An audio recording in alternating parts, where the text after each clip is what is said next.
Welcome to Picking Bones. My name is Eric Jones. Whatever happened to heroes that were actually heroic? Heroes that were good guys and villains that were bad guys. Now it seems that films are obsessed with the gray area, with creating these deeply flawed villains. And I do think there's something going on here. It's quite sinister. So let's take a look at the classic hero of Indiana Jones. And this is the scene where he initially meets the female lead, Marion. So what are you doing here in Nepal? I need one of the pieces your father collected. I learned to hate you in the last 10 years. I never meant to hurt you. I was a child. I was in love. It was wrong and you knew it. You knew what you were doing. Now I do. This is my place. Get out. Mohan, take me. Now what is going on in this scene? She is so angry. She tells him she's been learning to hate him for years. What he did was wrong. She was just a child. And he tells her, you knew what you were doing. And this is barely touched on in the rest of the film, but in this introduction we see that there's some dark past history between these two. And what we have here is the transcript of the discussion that Lawrence Kasdan, George Lucas, and Steven Spielberg had about Raiders of the Lost Ark and coming up with the script together. And so they were discussing this relationship and what they wanted it to be in the story. And Kasdan starts by saying, I like it if they already had a relationship at one point, because then you don't have to build it. And Lucas replies, I was thinking that this old guy could have been his mentor. He could have known this little girl when she was just a kid, had an affair with her when she was 11. He's talking about Indiana Jones having an affair with the daughter of his mentor. So when the film starts, we see that Marion is an alcoholic, and she's just sitting around drinking. And they actually talk earlier in this transcript about how it seems like she really got screwed over, and she got left in this in Nepal, and like she's just running this bar trying to make money to get out, because she was just left there after what had happened between these two, and her father died. So it says he hasn't seen her in 12 years. Now she's 22. It's a real strange relationship. Spielberg says she had to be older than 22. Lucas replies, he's 35, and he knew her 10 years ago when he was 25 and she was only 12. It would be amusing to make her slightly young at the time. Lucas says it would be amusing to make her slightly young at the time. Spielberg says, and promiscuous. She came onto him. Lucas replies, 15 is right on the edge. I know it's an outrageous idea, but it is interesting. Once she's 16 or 17, it's not interesting anymore. But if she was 15 and he was 25, and they actually had an affair last time they met, and she was madly in love with him, and so this backstory is still in the script of Indiana Jones essentially being a child molester. And this is built into the story. And you know what? Another person who's kind of the same implication of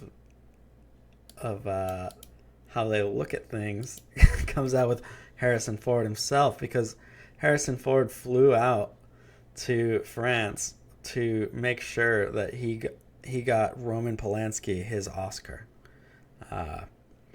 Because Hollywood still loves convicted child rapist Roman Polanski, who fled the country to evade justice. But Hollywood still loves the guy. And Harrison Ford himself wanted to make sure that Polanski got this award. Hey, remember when all your favorites signed a petition supporting Roman Polanski? This guy has gotten so much support from Hollywood. Here's some of the names: Natalie Portman, Tilda Swinton, Penelope Cruz, Wes Anderson, Darren Aronofsky, Martin Scorsese, Monica Bellucci, Ethan Coen, David Lynch, Harrison Ford, Woody Allen. There are so many celebrities that have given, not just like continued to support him by cheering on his films, but like actively saying like, leave this pedophile alone, leave him alone. They yeah. And you know, this, back to the idea of fallen heroes, one of the first stories that in comics anyway that propelled us into this trajectory of dark, broken, immoral heroes was Dark Knight Returns, where he re-envisioned Batman as a much darker figure. And it's just so common now for our heroes to be not just flawed, but truly disturbed people. And, you know, this trailer came out for a game called Overwatch not too long ago. And it actually touched my heart because it reminded me of a simple fact that these stories are written for kids. I want to show you this little clip of this trailer.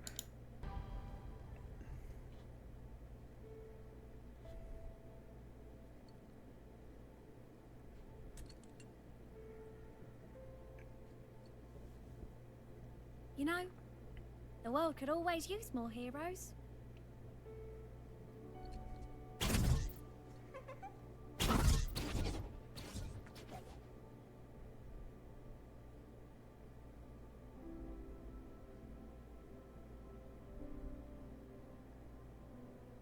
Yeah! That was awesome!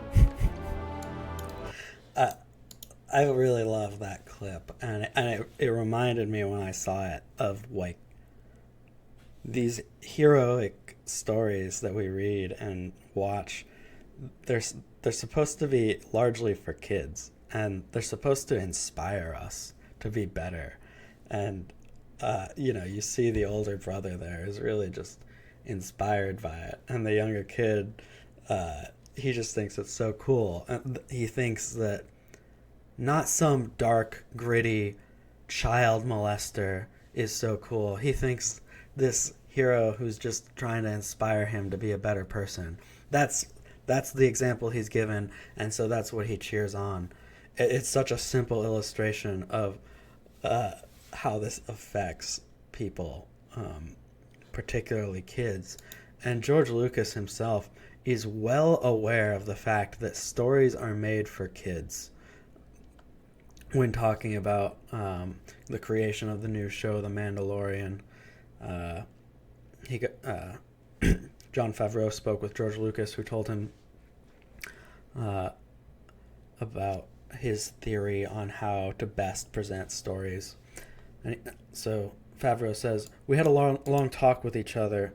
One thing he said to me was, 'Remember, John, the real audience for all stories and all myths is the kids that are coming of age.'" Because he's really a Joseph Campbell adherent. Favreau further elaborates, "We enjoy the stories as adults, but really, storytelling is about imparting the wisdom of the previous generations to the children who are becoming adults, and giving them the context for how to behave and how to learn the lessons of the past without making the mistakes on their own." George Lucas is well aware that his stories are directed to kids. So when you think about that, when you think about that he's using Star Wars to push occultism, that he's created this pedophile as a hero in Indiana Jones, you think of his original film, THX 1138, and its dystopian world. What is he trying to put in kids' minds with these stories? Nothing good. Well, guys, I am out of town right now, so we're not going to continue the Masonic Origins series this weekend, but don't worry, I'll be back soon, and it will give me lots of time to go over some books, take some notes that I need to do for that series anyway. So we'll have that coming back real soon. It's probably going to be longer than 4 parts. I can't help myself. I keep adding things I want to talk about in that series. And but we've also got some great interviews lined up. I think you guys are really going to love what we've got coming for the Anti-Naughty podcast and for the channel in general. So I'll see you guys soon. Have a great day.